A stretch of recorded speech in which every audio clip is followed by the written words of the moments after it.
Dear students, today we are solving the PCB or the subjective section, okay, of the ISI MTech CS program. So let's start with question number one. So this is for the CS group students, means the computer science group.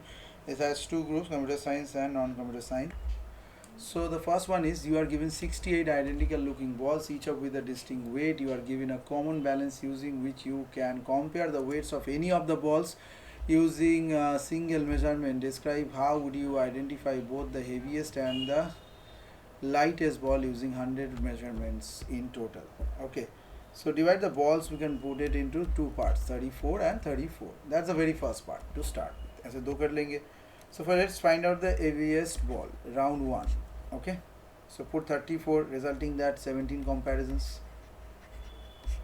In each comparison discard the lighter ball. So 17 comparison में से दो इस तरीके से लेंगे तो 17 रहेगा और 17 जाएगा.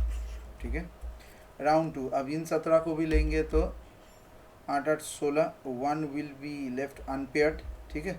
So 8 plus 8 is there, 8 is gone. Similarly 4 4, then 2 2, and then the last one, then 4 2 4, then 2 2 2, and then the last one we can get it. Okay, so final round is compare the final two balls and you can get it after, and we can do it in the other part, and unme se jo do ball aayega and then we can compare them. So after one comparison, the heavier ball and the heaviest ball will be there. So total comparison of the ball is 17 plus 8 plus 4 plus 2 plus 1, that is 33 comparisons. So finding the lightest ball is pair of 34 balls, 17 comparisons each, 17 into 17, that will be exactly done in same way. So heavy is this, light exactly this. इसमें से उल्टा करना है, lighter को रखना है और भारी को हटाना है. So obviously 33 for heaviest, 33 for this, so total 66 comparisons will be needed. Okay, so that will be within the limit of 100 measurements.